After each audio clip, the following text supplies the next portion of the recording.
जय हिंद। नमस्कार दोस्तों, मैं धर्मराज कुमार अपने यूट्यूब चैनल जीएस से प्रारंभ जीएस विद धर्म में आपका स्वागत करता हूं। दोस्तों, आज का जो हमारा क्लास होगा वो आंग्ल मराठा जो संघर्ष है दोस्तों, उस पर पढ़ेंगे हम लोग मराठा के बारे में दोस्तों नहीं पढ़ रहे हैं। मराठा जो मध्यकालीन भारतीय इतिहास में आता है, जिसमें हम लोग शिवाजी के बारे में और पेशवाओं का काल दोस्तों है। मराठा के बारे में हम लोग बाद में चर्चा करेंगे। यहाँ पर हम लोग चर्चा किसके बारे में करेंगे दोस्तों, जिसमें हम लोग जो अंग्रेज है और जो पेशवा थे उनके बीच कैसे संबंध थे दोस्तों, उसके बारे में समझेंगे। ये हमारा दोस्तों पार्ट 2 है। आपको हम बताएंगे कि मराठा को कैसे आपको पढ़ना है। तो सबसे पहले दोस्तों आपको हम दिखाते हैं कि जो मराठाओं का जो साम्राज्य था दोस्तों, देखिए कितने बड़े क्षेत्रों में दोस्तों फैला हुआ था। इतने बड़े क्षेत्रों में जो देख रहे हैं आप, ये क्या था दोस्तों, ये मराठाओं का दोस्तों अंपायर था, मतलब मराठा साम्राज्य था दोस्तों। जब भी आप मराठा साम्राज्य को पढ़िएगा या जब भी आपको पढ़ाएंगे मध्यकालीन भारत में शिवाजी के बारे में पढ़ाएंगे, तो उसको दोस्तों 3 चरणों में पढ़िएगा। पहला जो चरण होगा दोस्तों वो होगा आपके शिवाजी के बारे में, मतलब शिवाजी है इनके जो उत्तराधिकारी है उनके बारे में। दूसरा जो चरण है दोस्तों, उसमें हम लोग पढ़ते हैं किसके बारे में, पेशवाओं के बारे में दोस्तों, जो पेशवा थे उनके बारे में। और तीसरा जो चरण होगा दोस्तों, वो पढ़ेंगे हम लोग किसके बारे में, तो आंग्ल और मराठा जो थे उनके कैसे मतलब संबंध थे दोस्तों, उसके बारे में। मतलब कि आंग्ल और मराठा हैं जो मतलब पेशवा हैं, पेशवा के हाथों में शक्ति जाता है मराठाओं का, तो उनके बीच कैसा संबंध था दोस्तों, उसके बारे में। तो हम लोग आधुनिक भारत पढ़ रहे हैं दोस्तों। तो आधुनिक भारत में जो तीसरा चरण है, मतलब मराठाओं का, आंग्ल और मराठा के बीच संघर्ष कैसे थे, क्या उनके बीच संबंध था, उसके बारे में चर्चा करेंगे दोस्तों। और ये 2 चरण है आपका, शिवाजी के बारे में, इनके उत्तराधिकारी के बारे में, और पेशवाओं का जो काल हम लोग पढ़ेंगे, ये आपको दोस्तों मध्यकालीन इतिहास में आपको हम पढ़ाएंगे। तो जैसा कि आपको बता दिए हम कि देख रहे हैं ये मराठा क्या है, मराठाओं का दोस्तों अंपायर था इतने बड़े क्षेत्रों में।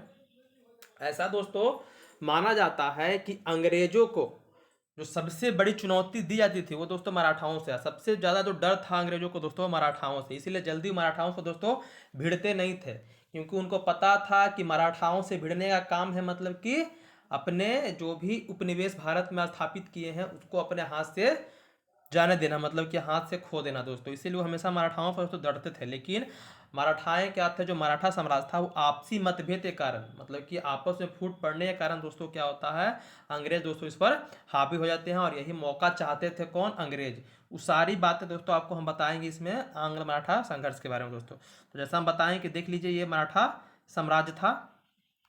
आगे आपको बताते हैं हम जो शिवाजी थे और जो पेशवा था उसके बारे में बताएंगे दोस्तों।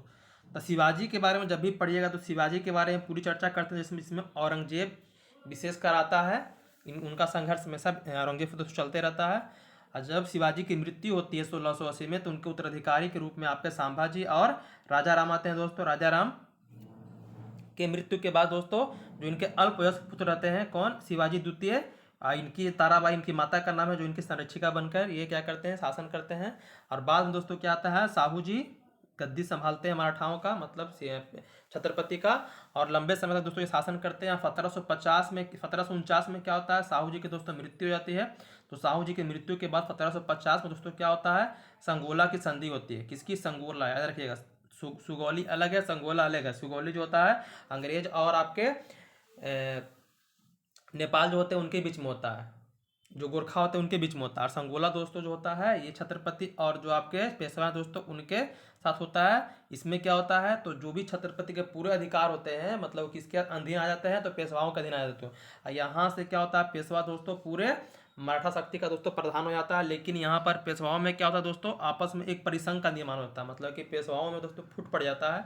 और पेशवा दोस्तों 5 भागों में बढ़ जाता है। जो पुणे के रहते हैं ये प्रधान रहते हैं, पुणे के पेशवा। फिर बड़ौदा गायकवाड़, नागपुर के भोसले, और इंदौर के होलकर, और ग्वालियर के दोस्तों सिंधिया। ये क्या है, ये सभी दोस्तों मराठा साम्राज्य के दोस्तों अंग हैं, जो बाद में क्या होते हैं 1750 में जो संगोला की संधि होती है उसके द्वारा ये विभाजित दोस्तों हो जाते हैं।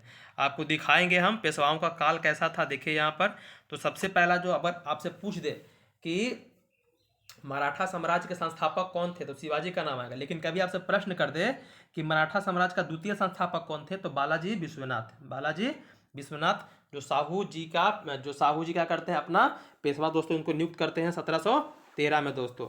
और जो बालाजी विश्वनाथ रहते हैं, इनके 2 पुत्र रहते हैं, एक चिमाजी अप्पा और बाजीराव प्रथम दोस्तों। उसके बाद ये जो चिमाजी अप्पा है, इनके क्या रहते हैं, एक पुत्र रहते हैं जिसका नाम सदाशिव राव, जो पानीपत के तृतीय युद्ध में क्या होते हैं, ये मारे जाते हैं। और जो बाजीराव हैं आपके, इनके प्रथम इनके भी दोस्तों दो पुत्र हैं, एक बालाजी बाजीराव और दूसरे रघुनाथ या हाँ रघुनाथ नाम रहता है, लेकिन यहाँ रघुराम लिखा है, रघुनाथ नाम रहता है, रघुनाथ राव। ये जो बालाजी बाजीराव हैं आपके, इनके तीन पुत्र रहते हैं, विश्वास राव भी आपके पानीपत युद्ध में दोस्तों मारे जाते हैं, माधव राव और नारायण राव। इनके जो पुत्र रहते हैं आपके रघुनाथ राव या रघुनाम राव लिखा है यहाँ पर, या इनको रघुवा भी बोलते हैं। तो इनके बाजीराव द्वितीय कहते हैं पुत्र, जो अंतिम पेशवा रहते हैं, मतलब मराठा जो साम्राज्य रहता है उनका अंतिम पेशवा कौन रहता है, तो बाजीराव द्वितीय दोस्तों। तो इस तरह से क्या रहता है पेशवाओं का दोस्तों, ये एक तरह से क्या है फैमिली ट्री समझ लीजिए, इस तरह से आप इसको समझ सकते हैं। आइए हम बात करते हैं कैसे अंग्रेज मराठाओं के बीच संघर्ष की शुरुआत हुई, कैसे अंग्रेजों ने मराठाओं के जो भी मतलब व्यक्तिगत या बोलिए या निजी मामले कैसे उसमें हस्तक्षेप किए। जब भी दोस्तों आपके निजी मामले में कोई दूसरा आदमी या तीसरा आदमी हस्तक्षेप कर रहा है, तो ये मत समझिए कि वो अपने इच्छा अनुसार कर रहा है। जरूर मतलब आपके ही कोई सगे संबंधी क्या होते हैं, उसको मतलब कि प्रेरित कर रहे हैं कि हाँ आप इसमें शामिल होइए। उसी तरह दोस्तों मराठाओं का था, मतलब हम बता दिए कि अंग्रेज हमेशा मराठाओं से दोस्तों दूर रहना पसंद करते थे, लेकिन वो ऐसी भी इच्छा जताते थे कि अगर कभी हमको मौका मिले कि मराठाओं के ही कोई भी विश्वासी आदमी हमसे क्या करे, संबंध बना ले, मतलब हमसे कोई संधि कर ले या हमारा साथ दे, तब जा करके मराठाओं को हम हरा सकते हैं। तो वैसा ही दोस्तों सोचे थे अंग्रेज, वैसा ही दोस्तों यहाँ पर होता है। तो सबसे पहले आपको हम बताते हैं क्या, तो पानीपत के तृतीय युद्ध के बारे में। पानीपत का तृतीय युद्ध दोस्तों आपका होता है 14 फरवरी 1761 को। उस समय जो पेशवा रहते हैं वो बालाजी बाजीराव रहते हैं। कौन रहते हैं, बालाजी बाजीराव। ये दोस्तों पानीपत के तृतीय युद्ध में शामिल नहीं होते हैं। शामिल करने के लिए किसको भेजते हैं युद्ध लड़ने के लिए, तो अपना भतीजा सदाशिव राव को और जो इनका बेटा रहता है विश्वास राव, इनको भेजते हैं। और उधर किसके विरुद्ध लड़ते हैं ये, तो अहमद शाह अब्दाली जो अफगानी रहता है इसके विरुद्ध, जिसमें अहमद शाह अब्दाली क्या करता है, इन दोनों को दोस्तों हरा करके जिसमें इनकी क्या करता है, हत्या करता है। मतलब ये दोनों क्या होते हैं दोस्तों, पानीपत के तृतीय युद्ध में दोस्तों ये मारे जाते हैं।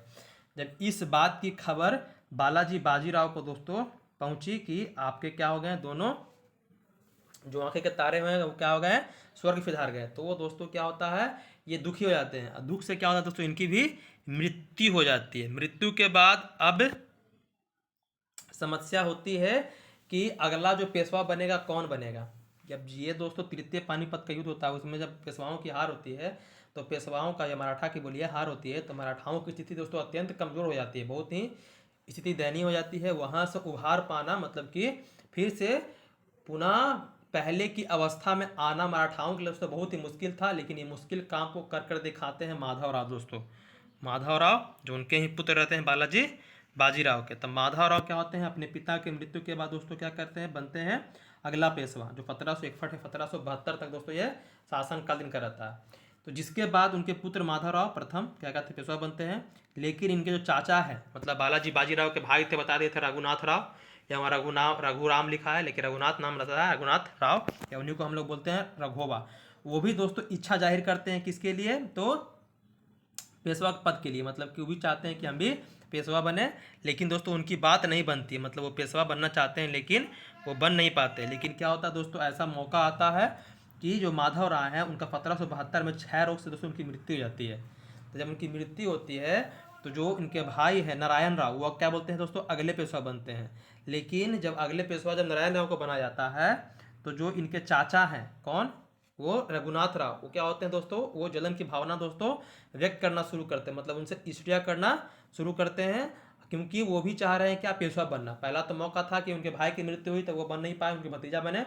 अभी दूसरा भतीजा एक और था कौन, नारायण राव, तो वो क्या होता है अगला पेशवा बन जाते हैं। लेकिन क्या होता है, मौका देख करके जो रघुनाथ राव रघोबा है, ये नारायण राव को दोस्तों हत्या करते हैं। क्या करते हैं, इनकी हत्या कर देते हैं। अब हत्या करने के बाद क्या करते हैं, खुद पेशवा के पद पर दोस्तों बैठ जाते हैं। खुद क्या हो गए, पेशवा के पद पर बैठ गए। लेकिन जब ये पेशवा के पद पर बैठते हैं तो जो मराठा है, मराठा के सेनापति रहते हैं दो, नाना फडणवीस और महाजी सिंधिया, बहुत ही ये मराठाओं को मतलब संगठित करने का बहुत भरसक प्रयास करते हैं दोस्तों। इनमें बहुत बड़ा योगदान रहता है नाना फडणवीस का और आपके महाजी सिंधे का दोस्तों। तो ये जब इनको पता चलता है कि क्या रघुनाथ राव नारायण को षड्यंत्र रच करके उनकी हत्या किया है, तो ये पेशवा पद के लिए इनको दोस्तों योग्य नहीं मानते हैं। कौन, तो फडणवीस और शिंदे, तो इनको क्या करते हैं, इनको योग्य नहीं मानते हैं। और बाद में जब जो आपके नारायण राव हैं उनको क्या होता है, उनकी मृत्यु के बाद उनकी जो पत्नी है क्या करते हैं, एक पुत्र को जन्म देते हैं जिसका नाम रहता है सवाई माधवराव द्वितीय बोलिए या सवाई माधवराव बोलिए।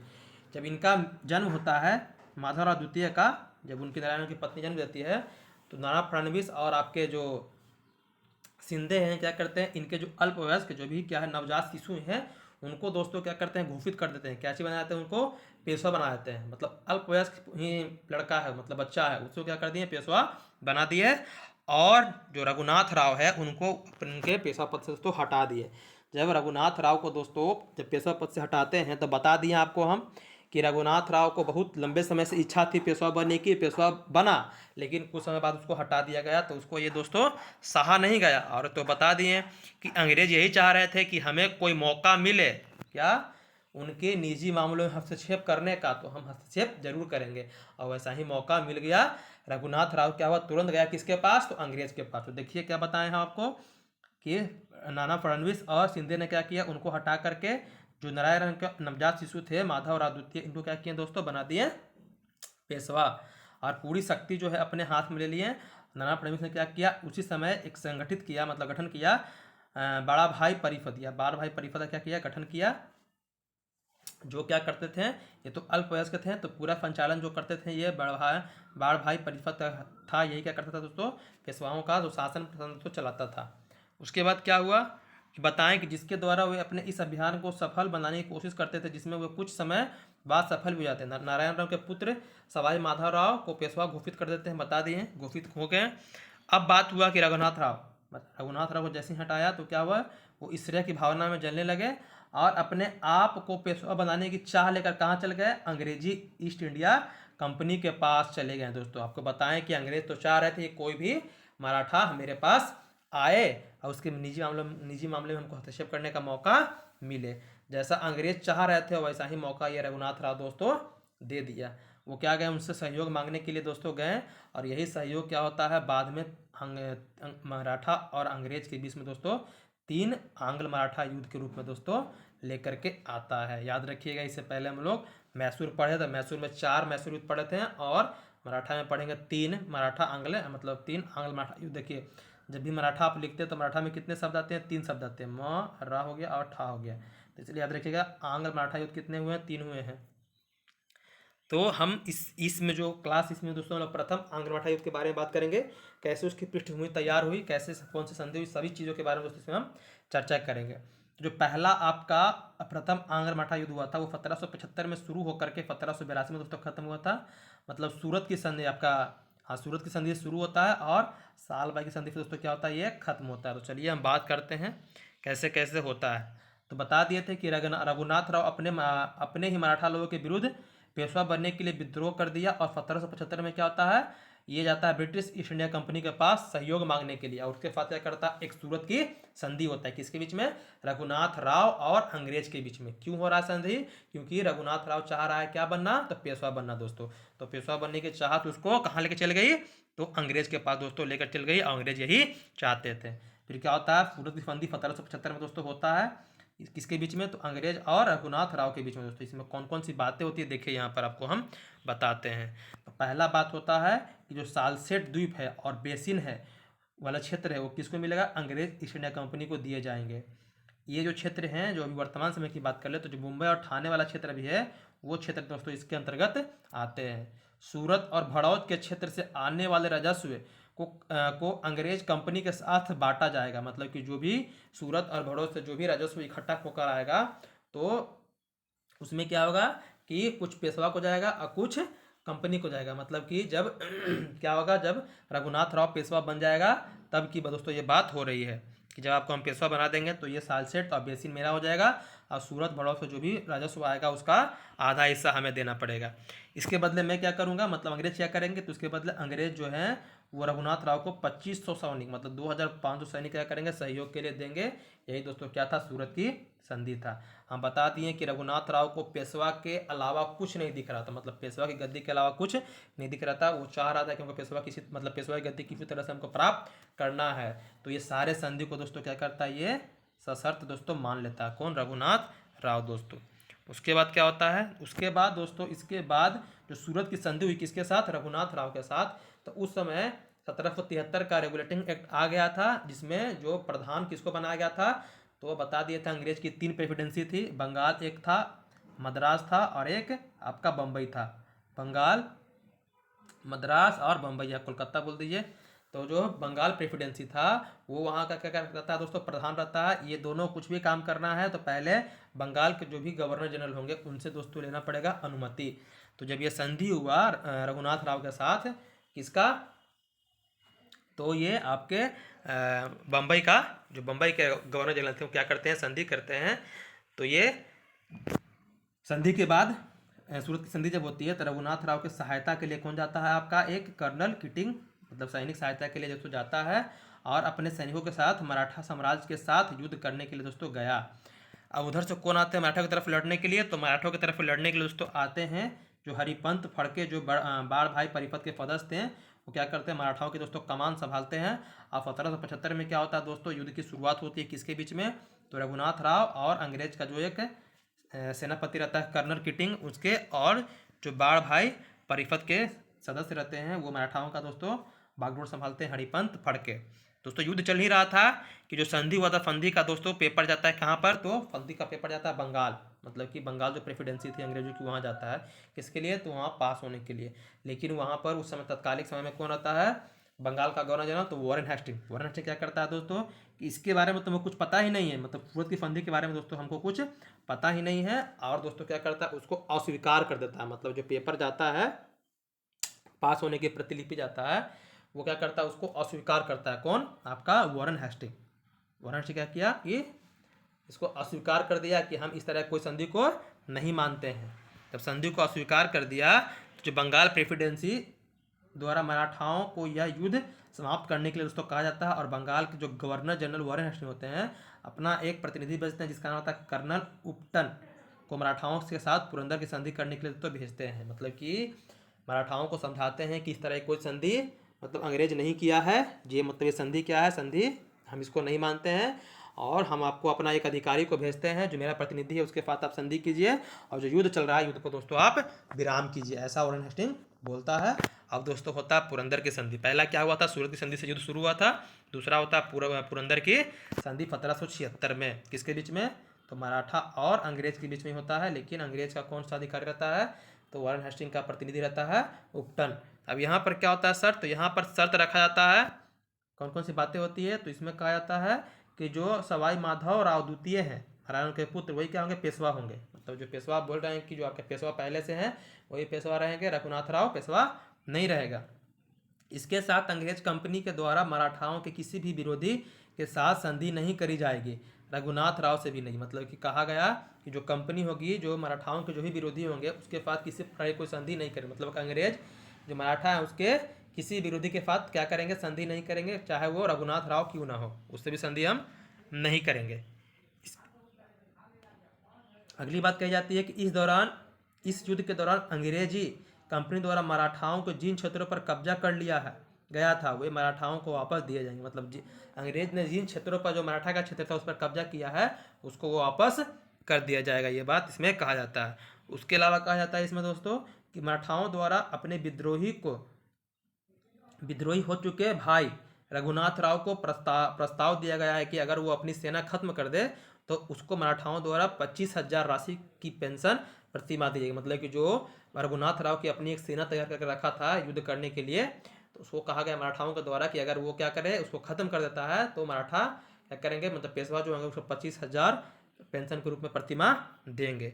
उसके बाद दोस्तों इसमें एक और महत्वपूर्ण बातें थी जिसमें कहा गया था कि जो रघुनाथ राव सूरत की संधि के द्वारा सालसेट का क्षेत्र अंग्रेजी कंपनी को देने के लिए कहा था, जिसे मराठाओं द्वारा अस्वीकार कर दिया गया, और इसके बदले में कोई अन्य क्षेत्र जिसका मूल्य 3 लाख तक का कंपनी को देने की बात कही। जिससे बताया था कि जब सूरत की संधि हुई थी तो उसमें क्या कहा गया था कि जो सालसेट थे और बेसिन है वो किसको दिया जाएगा, तो अंग्रेज को दिया जाएगा।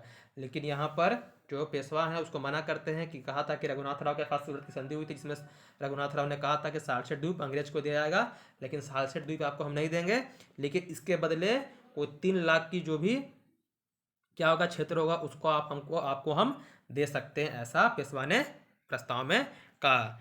अब क्या होता है दोस्तों, परंतु इस संधि के बाद भी अंग्रेज कंपनी रघुनाथ राव के संपर्क में थी। मतलब कि संधि हो गया, संधि के बाद भी जो अंग्रेज थी वो रघुनाथ राव के मतलब कि इसको अपना साथ नहीं छोड़ रही थी, क्योंकि जान रहा था कि रघुनाथ राव ही ऐसा व्यक्ति है जो हमें मराठाओं पर अधिकार दिलाने में काम करेगा, और कोई नहीं है कि मराठाओं को हरा सकते हैं। क्योंकि जब तक कोई व्यक्ति, मतलब आपके परिवार हो या कोई भी हो, साथी हो, जब तक आपस में आपके फूट नहीं पड़ता तब तक तीसरा कोई व्यक्ति आप पर अधिकार नहीं कर सकता। इसीलिए अंग्रेज इसको साथ नहीं छोड़ रहे थे।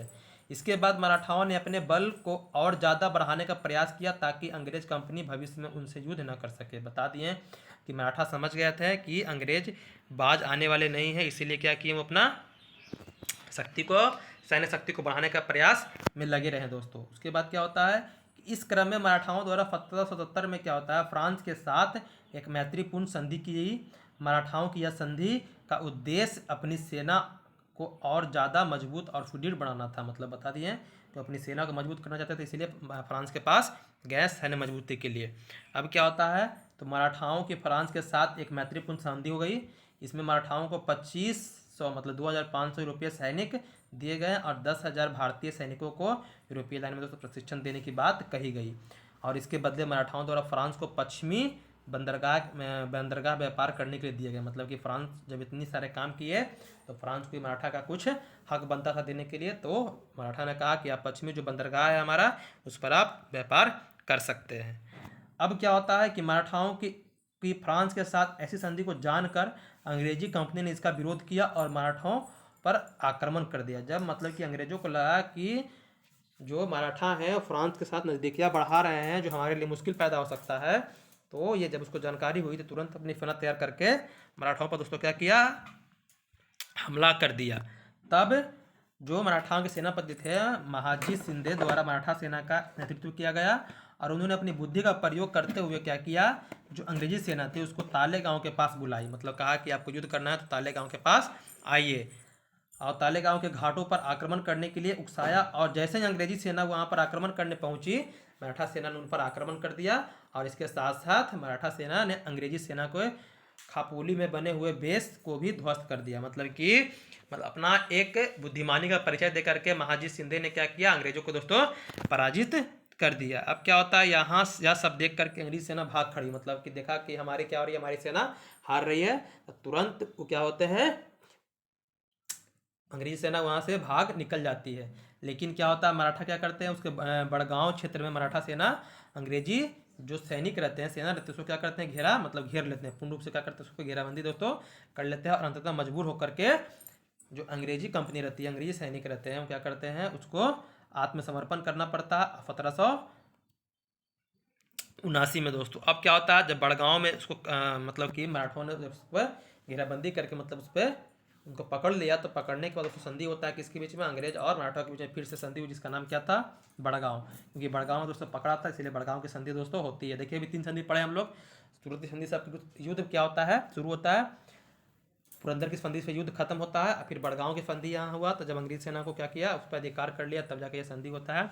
इसमें क्या होता है, इसमें कहा जाता है कि इसके तहत 1575 से लेकर जितने भी मराठा क्षेत्र अंग्रेजी कंपनी द्वारा कब्जा कर लिए गए थे, उन क्षेत्रों पर मराठाओं को वापस देने पड़े। मतलब जितने भी मराठा क्षेत्र अंग्रेजों को मिले थे उस सभी पर किसका अधिकार हो गया, पूरा मराठा को दोस्तों हो गया।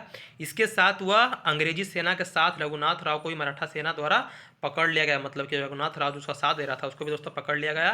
जिसके बाद रघुनाथ राव ने भी अंग्रेजी सेना के साथ समर्पण कर लिया और यह बात स्वीकार की कि जो लड़ाई हो रही है, मतलब जो अंग्रेज आक्रमण कर रहे हैं मराठों पर, उसका जिम्मेदार कौन है, तो उसके जिम्मेदार हम हैं। मतलब मेरे कारण ही क्या कर रहा है, वो आक्रमण कर रहा है। हम उसके पास प्रस्ताव लेकर गए थे कि हमें पेशवा बनना है। अब जब अंग्रेज इतनी बुरी तरह से दोस्तों हार जाती है, तो जाहिर सी बात तो बैठने वाले नहीं है, चुपचाप तो बैठने वाले नहीं है। अब दोस्तों वो करते हैं पलटवार। क्या करते हैं, पलटवार। अंग्रेजों का पलटवार देखिए, जो बंगाल का गवर्नर था जनरल वार्नर हेस्टिंग्स, वो क्या करता है, बड़गांव की संधि जो हुई थी उसको अस्वीकार करता है। मतलब कहा कि जो आप संधि किए उसको हम तिरस्कार करते हैं, उसको हम नहीं मानेंगे। और तुरंत दोस्तों अपनी एक सेना तैयार करता है और 3 सेना तैयार करता है। 3 सेनापति रहते हैं, किसके कौन कौन देखिए, एक कर्नल गोडार्ड, कप्तान पोफम और जनरल कैमक। मतलब ये 3 सेनाओं का सेनापति दोस्तों थे। अब कैसे कैसे मराठाओं को दोस्तों हराते हैं देखिए यहाँ पर। तो सबसे पहले फरवरी